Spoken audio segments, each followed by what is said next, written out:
नमस्कार दोस्तों। जय हिंद, जय माँ सरस्वती। श्री गणेशाय में यह यूपी पुलिस का जेल वार्डन घुड़सवारी फायरमैन का 2020 का यह पेपर है। इसको हम हल करेंगे।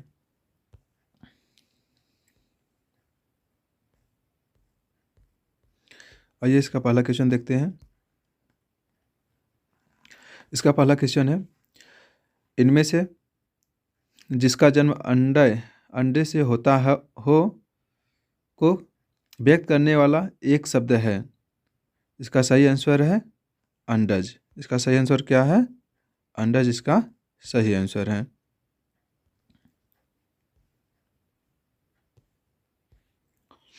क्वेश्चन नंबर 2,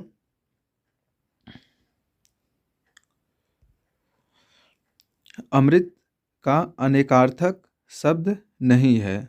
मतलब इसमें अमृत का अनेकार्थक शब्द जो नहीं उसको पूछ रहा है। तो दूध है, यह होगा, पारा होगा, स्वर्ण होगा, दूध होगा।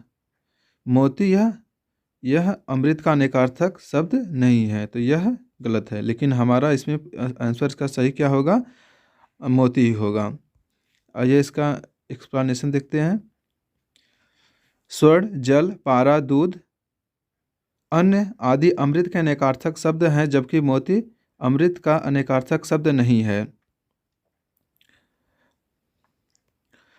अमृतलाल नागर के उपन्यास मानस का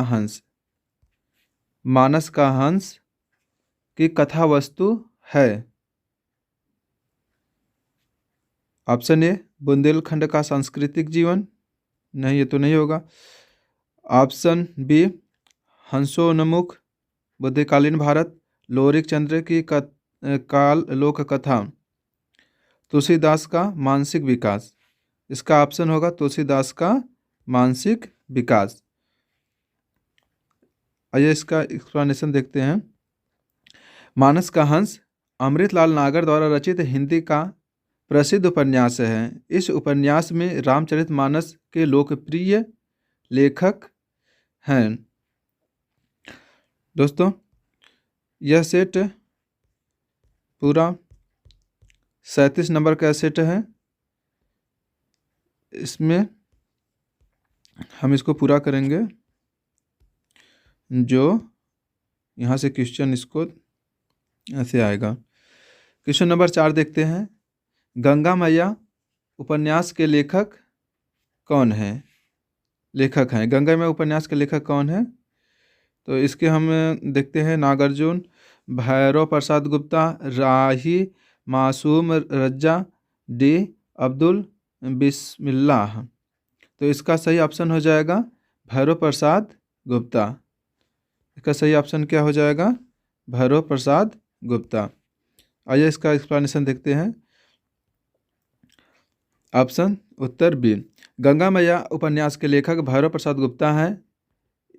इस उपन्यास में भारतीय ग्रामीण जीवन संघर्ष को सहज, स्वाभाविक एवं वास्तविक रूप से चित्रित किया गया है।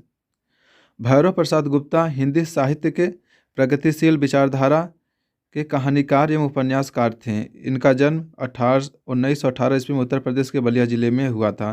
गंगा मैया के उपन्यास के लेखक कौन है? भैरव प्रसाद गुप्ता हैं। क्वेश्चन नंबर 5,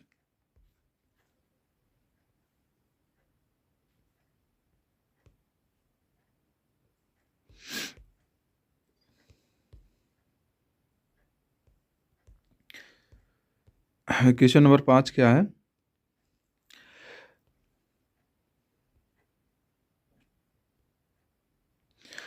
निम्नलिखित वाक्य में आए खाली स्थान के लिए सही शब्द चुनिए। इसमें सही शब्द भरना है। इसमें सही शब्द क्या होगा? आजकल के नौजवानों ने बुजुर्गों की क्या खराब कर रखी है? मिट्टी, बालू, दिमाग, सूरत। तो आजकल के नौजवानों ने बुजुर्गों की मिट्टी खराब कर रखी है। क्वेश्चन नंबर 6 देखते हैं। चैन की बंसी बजाना मुहावरे का सही अर्थ होगा। इसका आंसर बताइए। और जो चैनल पे नए नए हैं वो चैनल को सब्सक्राइब कर दीजिए, लाइक कर दीजिए, जना हम और ऐसे वीडियो बनाते रहें। सुख से रहना, चैन की बंसी बजाना, शायद तो यही होगा। चलिए आगे देखें। धीरे धीरे काम करना, बात पर अड़े रहना, प्रतीक्षा करना। आंसर देते रहिए कमेंट बॉक्स में। तो इसका सही आंसर क्या हो जाएगा? सुख से रहना। चैन की बंसी बजाना, इसका सही आंसर क्या हो जाएगा? सुख से रहना। इसका आइए इसके बारे में थोड़ा देख लेते हैं। मुहावरा क्या है? चैन की बंसी बजाना, अर्थ होगा सुख से रहना। ईद का चाँद होना, बहुत दिनों के बाद दिखाई पड़ना। Question number 7। लोग भूल गए हैं पर साहित्य अकादमी लोग भूल गए हैं पर साहित्य अकादमी पुरस्कार पाने वाले कवि कौन थे? लोग भूल गए हैं साहित्य अकादमी पुरस्कार पाने वाले कवि कौन थे?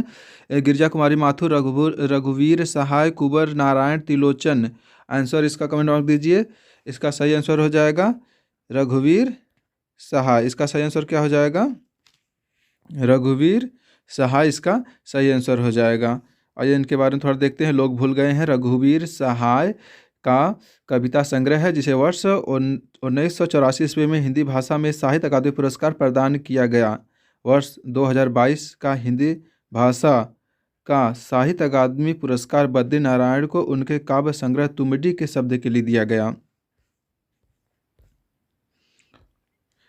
अब 8 से लेकर 12 तक यहाँ जो ये क्या है? गद्यांश कहा गया है। तो गद्यांश इसको हम बाद में देखते हैं। चलो इसके पहले और इसके आगे क्वेश्चन कर लेते हैं। 12 तक है तो 13 से हम देखना शुरू करते हैं। इसको लास्ट में करेंगे गद्यांश को। इनमें से उसी समय का को व्यक्त करने वाला कौन सा एक शब्द है? उसी समय को व्यक्त करने वाला एक शब्द क्या है? उसी समय को मतलब कि वह जिस समय था, तो इसका एक शब्द क्या हो जाएगा? आंसर इसका तत्कालीन इसका सही अर्थ हो जाएगा। जीतने की इच्छा जिज्ञासा कहा जाता है। जानने की इच्छा जीतने की इच्छा जिज्ञासा, जानने की इच्छा जिज्ञासा। जो दमन योग्य हो दमनी इसे कहा जाता है। क्वेश्चन नंबर 12 इसको तो बाद में करेंगे। Question number 14।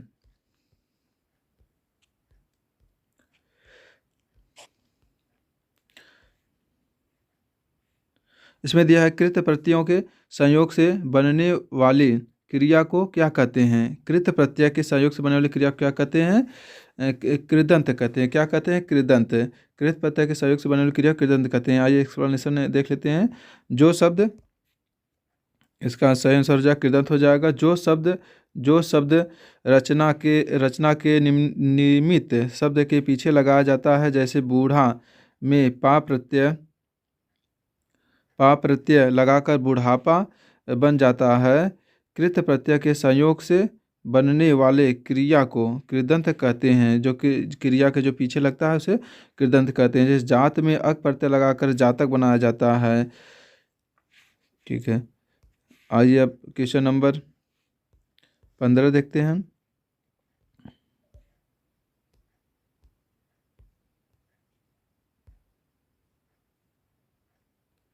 श्री कृष्ण के सून वचन अर्जुन क्रोध से जलने लगे। सब शोक अपना भूल कर करतल युगल मलने लगे। संसार देखे अब हमारे शत्रु में मृत्यु पड़े। करते हुए यह घोषणा वे हो गए उठ कर खड़े। अच्छा, इसमें देखो, इसमें कौन सा रस है? अर्जुन क्रोध से जलने लगे, मतलब इसमें क्रोध की बात कही जा रही है। और क्रोध का स्थायी भाव क्या होता है? रौद्र होता है। क्या होता है? रौद्र होता है। तो इसका आंसर ये सही होगा। यहाँ पे श्री कृष्ण के सुन वचन उठकर खड़े पंक्तियों में रौद्र रस है, जबकि किसी व्यक्ति के द्वारा क्रोध में किए गए अपमान आदि के कारण जो भाव उत्पन्न होता है वहाँ रौद्र रस होता है। इसका स्थायी भाव क्रोध होता है। रौद्र रस का स्थायी भाव क्या होता है? क्रोध होता है। क्वेश्चन नंबर 16 क्या है? निम्नलिखित में से कौन सा विकल्प विराम भेद और उसके चिन्ह को सम्मिलित नहीं करता है? विराम चिन्ह। अच्छा, विराम चिन्ह कैसा होता है ना? विराम चिन्ह, तो इसमें इसका आंसर हो जाएगा सी, विराम चिन्ह। देखो, पूर्ण विराम को एक पाई लिखी जाती है, अल्प विराम को एक डैश दिया जाता है, और योजक चिन्ह तो जोड़ने का कार्य करता है, तो ये पता नहीं कौन, उद्धरण चिन्ह, ये भी सही है, ये भी सही है, ये भी सही है। यहाँ से योजक चिन्ह ऐसे रहता है, यहाँ पे यह जो दिया है ये गलत दिया है, तो इसका आंसर क्या हो जाएगा, सी सही हो जाएगा। क्वेश्चन नंबर 17, 16 के बाद 17 कहाँ गया भाई। क्वेश्चन नंबर 17, हाँ, क्वेश्चन नंबर 17, निम्नलिखित वाक्य में आए खाली स्थान के लिए एक शब्द चुनिए। जिसने गुलाबी कमीज पहनी है, नाम श्याम है, उसका नाम। इसमें सही क्या हो जाएगा, इसमें क्या भरा है, जिसका भरेंगे, जिसका नाम नहीं, ये तो गलत हो जाएगा, गलत, ये गलत हो जाएगा, ये गलत हो जाएगा, इसका नाम, ये भी गलत हो जाएगा, किसका नाम, ये भी गलत हो जाएगा, उसका नाम, यह सही बैठ रहा है, तो आंसर इसका भी सही होगा। क्वेश्चन नंबर 18 पे,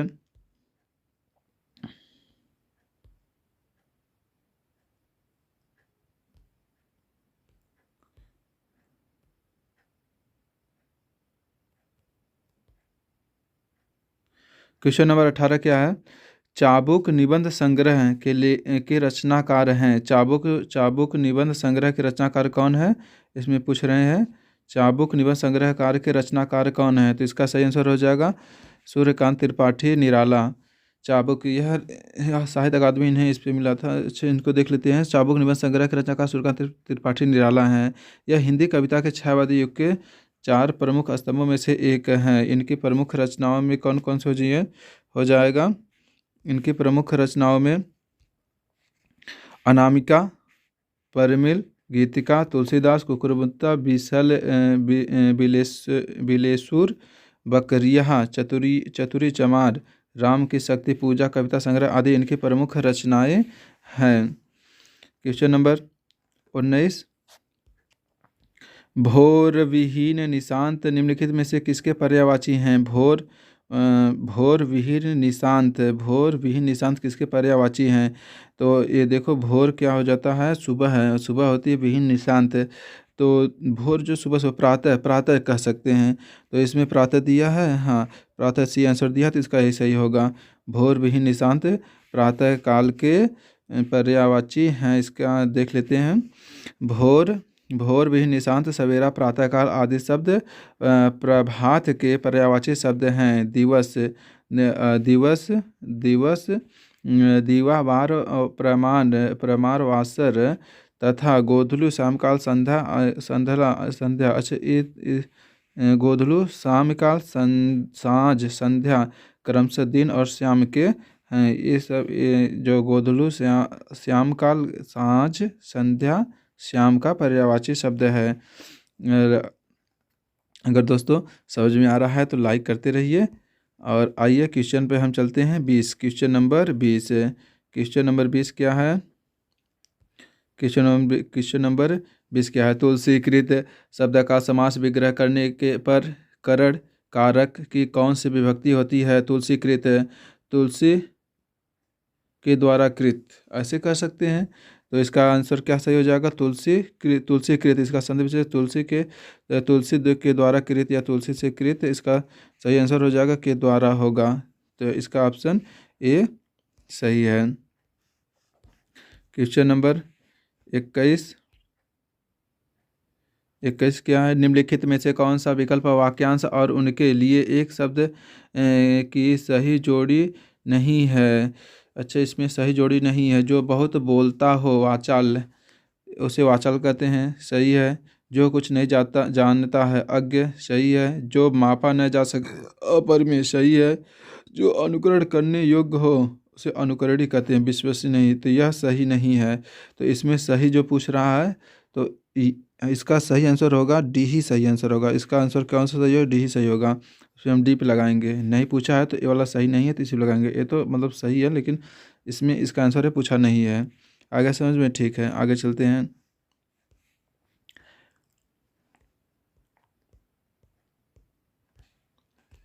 इक्कीस हो गया,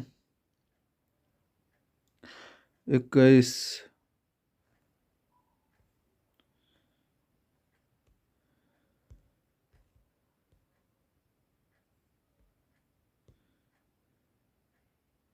21 के बाद 22 22 देखते हैं।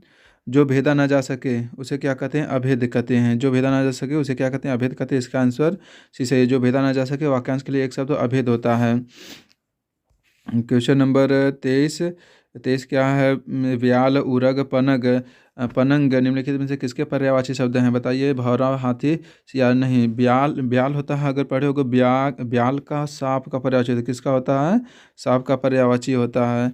तो इसका सही आंसर क्या हो जाएगा? सांप हो जाएगा। आइए इसके बारे में कुछ देख लेते हैं। ब्याल, उरग, पनग, ब्याल, उरग, पनग, नाग, विषधर, भुजंग, आप, अहि, फड़िस, ये सभी कितने हैं? किसके हैं? सांप के पर्यायवाची होते हैं। सांप के पर्यायवाची होते हैं।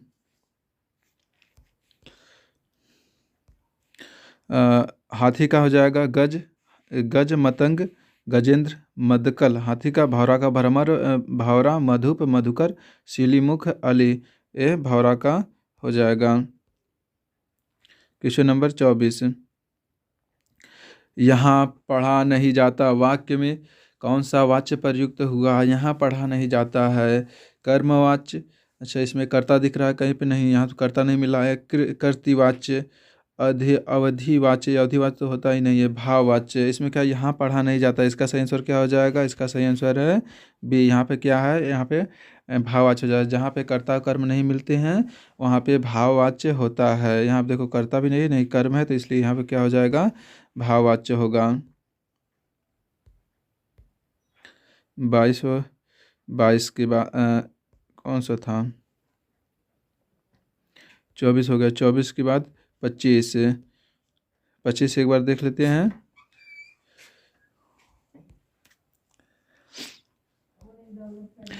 निम्नलिखित में से कौन सा उपन्यास साहित्य अकादमी पुरस्कार से सम्मानित नहीं है? इसके लिए हो जाएगा जैनेन्द्र कुमार। जैनेन्द्र कुमार सम्मानित नहीं है। अरे नहीं, मनु भंडारी सम्मानित साहित्य अकादमी पुरस्कार इन्हें नहीं मिला है। और किसको मिला है? साहित्य अकादमी पुरस्कार मिला। साहित्य अकादमी पुरस्कार प्रतिवर्ष मान्यता प्राप्त भारत के 24 भाषाओं में से प्रत्येक में प्रकाशित सर्वोत्कृष्ट साहित्य कृतियों को प्रदान की जाती है। भगवती चरण वर्मा को 1961 ईस्वी में मिला था। भगवती चरण वर्मा को 1961 ईस्वी में भूले बिसरे चित्र के उपन्यास के लिए इन्हें मिला था। भूले बिसरे चित्र के लिए मिला था ना, भगवती चरण वर्मा को भूले बिसरे चित्र के लिए मिला था। इसको इसी समय याद करते रहो दोस्तों। उपन्यास जैनेन्द्र कुमार को 1966 ईस्वी में मुक्तिबोध के लिए मिला था। किसके लिए मिला था? मुक्तिबोध के लिए मिला था। अमृतलाल नागर को 1967 ईस्वी में अमृत और विष के उपन्यास के लिए अमृतलाल नागर को मिला था। इसके क्लास में साथ साथ इसको याद ही करते चलो। 25 क्वेश्चन पे पहुंच गए हैं। उसके बाद 26 क्वेश्चन देखते हैं। 26 क्वेश्चन क्या हो जाएगा? 26 क्वेश्चन निम्नलिखित में से कौन सा विकल्प शब्दों कहने का अर्थ है शब्दों की सही जोड़ी नहीं है? सही जोड़ी कौन सा विकल्प नहीं है? सर श्रद्धेय, इसका तालाब का अनेकार्थ शब्द नहीं है। इसका यह गलत है, तो यही हमें पूछ रहा है, यही सही विकल्प नहीं है। सश्रद्धेय शब्द अनेकार्थी शब्द नहीं है। सश्रद्धेय शब्द तालाब, सिर परिजात होगा। सर का अनेकार्थिक शब्द तालाब, सिर एवं परिजात होगा। जबकि अंक चिन्ह का भाग्य चिन्ह, भाग्य, कोटा, किला प्रकार होंगे। अनेकार्थी शब्दों का सही जोड़ा नहीं है। सश्रद्धेय सही जोड़ा नहीं है ना, और सभी सही है। क्वेश्चन नंबर 27 था, तो क्वेश्चन नंबर 28। क्वेश्चन नंबर 28 क्या है? निम्नलिखित में से सही वाक्य की पहचान कीजिए। श्री कृष्ण के अनेकों नाम है। नहीं, देखो ये अनेकों जहाँ है वहाँ गलत, अनेक सही रहता है। तो श्री कृष्ण के अनेक नाम है, यह सही हो सकता है। श्री कृष्ण को अनेकों नाम है, यह गलत हो जाएगा। श्री कृष्ण का, यह देखो यह सही बैठ रहा है। बी क्वेश्चन नंबर क्या सही है? बी, यह सही बैठ रहा है। तो श्री कृष्ण के अनेक नाम हैं। Question number 28। Question number 29। Question number 29 क्या है? क्रिया का मूल रूप क्या होता है? क्रिया का मूल रूप हो जाता है धातु होता है। क्रिया का मूल रूप क्या होता है? धातु। क्रिया का मूल रूप धातु होता है। निम्नलिखित व्यंजन में नासिक के व्यंजन क्या है? नासिक व्यंजन इ, अंग, इ, ड़, न, म। यह नासिक व्यंजन है जो नाक के द्वारा बोली जाती है। तो इसमें इसका सही क्या है? नासिक व्यंजन हो जाएगा न, इसका सही आंसर है। आंसर इसको कमेंट बॉक्स में देते रहिए दोस्तों। क्वेश्चन नंबर 29 के बाद 30 पे आ जाते हैं। क्वेश्चन नंबर 30 कहाँ चला गया भाई? Question number 30। अच्छा 30 तो यहाँ पढ़े, अच्छा 30 नहीं पढ़े क्या? ये 36 ही पढ़े। तो अब यहाँ से आ जाएगा 31। राजेश जोशी को साहित्य अकादमी पुरस्कार किस रचना के लिए दिया गया था? तो राजेश जोशी को साहित्य अकादमी पुरस्कार हो जाता है दो। आंसर देखो, ऑप्शन ए, दो पंक्तियों के बीच, नेपथे में हंसी, मिट्टी का चेहरा, एक दिन बोलेंगे पेड़। तो इसका सही आंसर क्या हो जाएगा? दो पंक्तियों के बीच। इसके लिए इन्हें साहित्य अकादमी पुरस्कार दिया गया था। इन्हें 2002 ईस्वी में दिया गया था। राजेश जोशी को साहित्य अकादमी पुरस्कार 2002 में कविता संग्रह दो पंक्तियों के बीच के लिए प्रदान किया गया। मिट्टी चेहरा, इनके अन्य रचना कौन है? मिट्टी का चेहरा और एक दिन बोलेंगे पेड़, नेपथ्य में हंसी।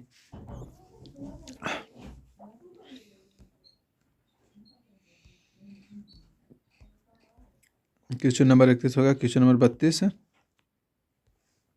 सुरेंद्र वर्मा को साहित्य अकादमी पुरस्कार किस वर्ष प्रदान किया गया था? सुरेंद्र वर्मा को साहित्य अकादमी पुरस्कार किस वर्ष प्रदान किया गया था? Option A 1995, 1996, 1997, 1999। तो इसका सही आंसर क्या हो जाएगा? सुरेंद्र वर्मा को देखो भाई, क्वेश्चन कहाँ कहाँ से पूछा है? 1996 का पूछा है। ऐसे ही क्वेश्चन आएंगे साहित्य अकादमी से, एकदम भर भर के क्वेश्चन पूछ रहा है साहित्य अकादमी पूरा। अच्छा इसको चैप्टर तैयार कर लो, नहीं तो इसको अपने से कर लो, नहीं इस पर हम इसको पूरा चैप्टर सभी कराएंगे। 2023 तक जितने साहित्य अकादमी पुरस्कार पूछे गए हैं उसको एक उसका वीडियो लेकर करा देंगे। आइए आगे चलते हैं क्वेश्चन नंबर 33 पे। क्वेश्चन नंबर 33 पे चलते हैं। अच्छा सुरेंद्र वर्मा को, अच्छा ये भी देख लेते हैं। सुरेंद्र वर्मा को साहित्य अकादमी पुरस्कार 1996 में उनके उपन्यास मुझे चाँद चाहिए, इन्हें चाँद बहुत प्रिय हो गया है, इन्हें चाँद चाहता सुरेंद्र वर्मा के यही विधा है ना मिलल है ना। और इनका का रचना हो, अंगूठी दो मुर्दे के लिए गुलदस्ता, सूर्य की अंतिम किरण से सूर्य की पहली किरण तक इत्यादि इनकी रचना है। इन्हें चाँद चाहत रहा ना, मुझे चाँद चाहिए। सुरेंद्र वर्मा को चाँद चाहिए 1996 ईस्वी में। 23 क्वेश्चन। निम्नलिखित में से वाक्य की पहचान कीजिए। वे धीमा स्वर बोला। निम्नलिखित में सही वाक्य की पहचान कीजिए। वह धीमे स्वर में बोला। वह धीमे बी क्या है? वह धीमे स्वर में बोले। वे धीमी स्वर में बोला। अच्छा इसका आंसर क्या है? इसका सी। अच्छा देखते हैं। वह धीमे स्वर में बोला, यह सही लिख रहा है। वह धीमे स्वर में बोला। वे धीमी स्वर में बोला। वे दोनों यहाँ से वे यहाँ गलत हुए, यहाँ पे गलत है। तो इसका सही आंसर क्या हो जाएगा? सी। वह धीमी स्वर में बोला, इसका सही आंसर हो जाएगा सी। आगे देखते हैं।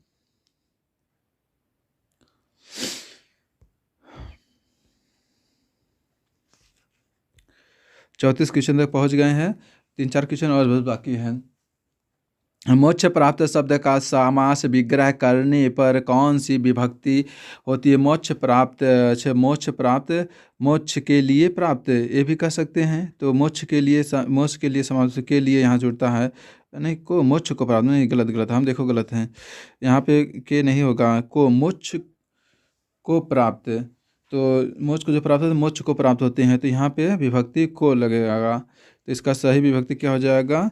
को विभक्ति हो जाएगा। मोक्ष शब्द का समास विग्रह करने पर को विभक्ति मिलती है, अर्थात मोक्ष प्राप्त का विग्रह मोक्ष को प्राप्त होगा। हाँ देखिए यहाँ पे सही से लिखा है, मोक्ष समास का विग्रह मोक्ष को प्राप्त होगा। यह तत्पुरुष समास का उदाहरण है। इसी प्रकार तत्पुरुष समास के गगनचुंबी, गगन को चूमने वाला सुख, नेत्रहीन, माल, गोदाम आदि इसके और उदाहरण हैं।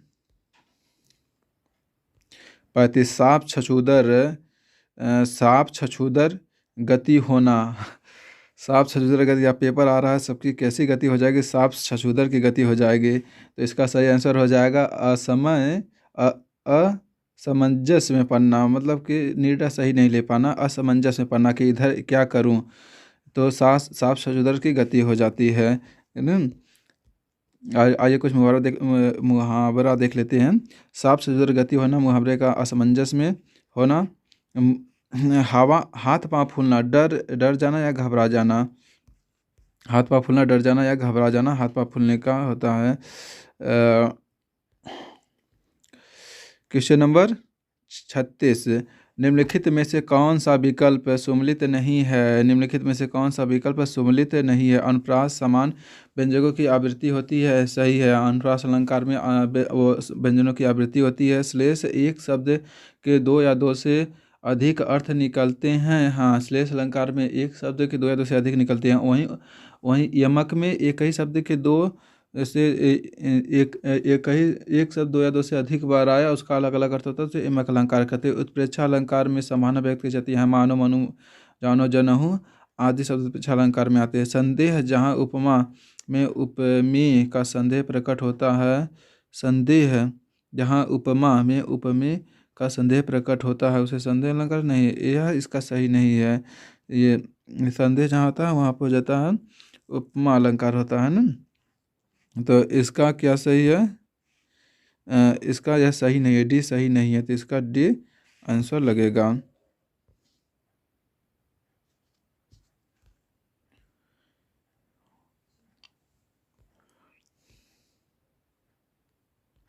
क्वेश्चन नंबर 37 है, यह इसका यह लास्ट क्वेश्चन है। 37 क्वेश्चन से पता करेगा भाव विलास और रस विलास कृति के लेखक कौन है। भाव विलास और रस विलास कृति के लेखक कौन है, देव होते हैं। देव कौन होते हैं, देव भाव विलास और रस विलास की कृति के लेखक देव हो जाते हैं। इनके कुछ व्याख्या देख लेते हैं। रीतिकालीन रीतिबद्ध काव्य धारा के महान कवि या देव देव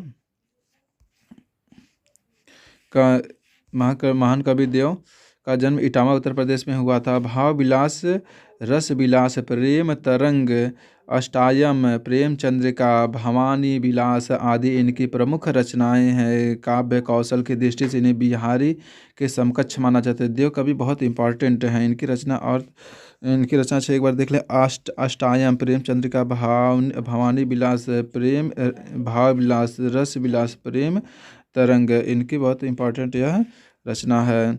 अब इसके बाद क्वेश्चन सब खत्म हो गया है। हाँ, गद्यांश छोड़े, आइए गद्यांश बहुत तेज़ी से देख लेते हैं। गद्यांश यहाँ से छोड़ दिए हैं, गद्यांश इसको लास्ट में, यहाँ पेपर में गद्यांश को लास्ट में करना क्योंकि इसमें समय ज़्यादा लगता है। गद्यांश एक बार पढ़ लेते हैं। निबंध कविता कहानी की तरह रचनात्मक साहित्य की एक विधा है, लेकिन इस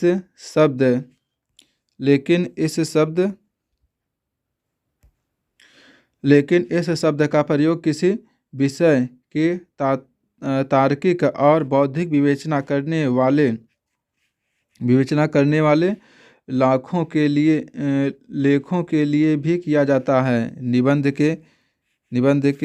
के पर्याय के रूप में संदर्भ रचना प्रस्ताव का भी उल्लेख किया जाता है, लेकिन साहित्य आलोचना में सर्वाधिक प्रचलित शब्द निबंध है। साहित्य आलोचना में सर्वाधिक प्रचलित शब्द निबंध है। इसे अंग्रेजी के कंपोजिशंस और ऐसे के अर्थ में ग्रहण किया जाता है। आचार्य हजारीप्रसाद द्विवेदी के अनुसार संस्कृत में भी निबंध का साहित्य है। प्राचीन संस्कृत साहित्य के उन निबंधों में धर्मशास्त्रीय सिद्धांतों की तार्किक व्याख्या की जाती थी। उनमें व्यक्तित्व की विशेषता नहीं होती थी, किंतु वर्तमान काल में निबंध संस्कृत के निबंधों के ठीक उल्टे हैं। उनमें व्यक्तित्व या व्यक्तिकता का गुण सर्वप्रधान है। उनमें व्यक्तित्व या व्यक्तिकता का गुण सर्वप्रधान है। हिंदी साहित्य के आधुनिक युग में भारतेंदु यहाँ मिट गया है। भारतेंदु एवं हजारीप्रसाद द्विवेदी के संस्कृत में भी निबंध का साहित्य है। प्राचीन संस्कृति साहित्य के उन निबंधों में धर्मशास्त्र सिद्धांत का तार्किक व्याख्या की जाती थी। उनमें उनमें व्यक्तित्व की विशेषता नहीं होती थी, किंतु वर्तमान काल में निबंध संस्कृत के निबंधों के ठीक उल्टे हैं। वर्तमान काल में निबंध कैसे संस्कृत निबंधों के ठीक उल्टे हैं। उनमें व्यक्तित्व या व्यक्तिकता का गुण सर्वप्रधान है। हिंदी साहित्य के आधुनिक युग में भारतेंदु और उनके सहयोगियों हिंदी साहित्य के आधुनिक युग में भारतेंदु और उनके सहयोगियों निबंध लिखने की परंपरा का आरंभ होता है। निबंध ही नहीं, गद्य की कई विधाओं का प्रचलन भारतेंदु से ही होता है। निबंध ही नहीं, निबंध की कई विधाओं का भारतेंदु युग से होता है। यह इस बात का प्रमाण है कि गद्य और उसकी विधाएं आधुनिक मनुष्य के स्वाधीन व्यक्तित्व के अधीन अनुकूल हैं। मोटे रूप में स्वाधीन आधुनिक मनुष्य का केंद्रीय भाव है। इस भाव के कारण परंपरा की रूढ़ियाँ दिखाई पड़ती हैं। सामाजिक परिस्थितियों का दबाव अनुभव होता है। भविष्य की संभावनाएं खुलती जान पड़ती हैं। इसी को इतिहास बोध कहा जाता है। भारतेंदु युग का साहित्य इतिहास बोध के कारण आधुनिक माना जाता है। अच्छा, अब इसके क्वेश्चन देख लेते हैं। क्वेश्चन 8 से 12 है। इसका सेटिंग गलत हो गया। 8 से 12 क्वेश्चन हमें इसका देखना है। तो प्रस्तुत गद्यांश में क्या हो जाए। प्रस्तुत गद्यांश में शीर्षक होगा। इसका शीर्षक क्या है। निबंध के बारे में हर जगह बात कही गई है, तो इसका शीर्षक क्या होगा, निबंध होगा। निबंध के बारे में हर जगह बात इसमें कही गई है। तो प्रस्तुत गद्यांश का शीर्षक निबंध क्या है, इसी के बारे में बात करें, इसका शीर्षांक हो जाएगा। हिंदी में निबंध का प्रारंभ कब से हुआ है। इसमें साफ साफ हम वहाँ पे दिखाए थे युग से निबंध का प्रारंभ हुआ, तो इसका सही आंसर हो जाएगा भारतेंदु युग से हो जाएगा। हिंदी साहित्य के आधुनिक युग में भारतेंदु और उनके सहयोगियों से निबंध लिखने की परंपरा का आरंभ हुआ है। निबंध के संदर्भ में असत्य कथन है। असत्य कथन क्या है। निबंध के संदर्भ में असत्य कथन कौन सा है। अच्छा, ऑप्शन ए, निबंध को अंग्रेजी में कंपोजिशन और ऐसे की तरह अर्थ में ग्रहण किया जाता है। यह तो सही है, यह सही कथन है। निबंध, इसमें असत्य पूछ रहा है तो असत्य गुट्टी लगाएंगे, मतलब यहाँ पे तो सही दिया है। निबंध के पर्याय रूप में संदर्भ, रचना और प्रस्ताव का भी इसके बाद कहाँ दिया गया है। प्रस्ताव का भी, हाँ इसमें कट गया क्या। अच्छा, इसमें सी देखते हैं। से क्या है। निबंध शब्द का प्रयोग किसी विषय की तार्किक और बौद्धिक विवेचना करने वाले लेखों के लिए भी किया जाता है। ये भी सही दिए गए हैं। वर्तमान काल में निबंध में व्यक्तित्व या व्यक्तिकता का गुण नहीं है, उसमें दिया गया है। यह गलत बोल रहे हैं। वहाँ पे उन्होंने बताया था व्यक्तित्व व्यक्तिकता का गुण है, यहाँ पे क्या दिए हैं, नहीं है, इसलिए यहाँ पे यह गलत है। इसका आंसर होगा डी, इसका आंसर होगा। एक क्वेश्चन और हमारा बच रहा है, क्वेश्चन नंबर 12। क्वेश्चन नंबर 12 यहाँ पर है। भारतेंदु और उनके युग के संदर्भ में सत्य कथन है। गद्य काव्य विधा का प्रचलन भारतेंदु से होता है। सत्य सही, यह सही है। युग में से सही कथन है। भारतेंदु गद्य काव्य विधा का, ये सही नहीं है।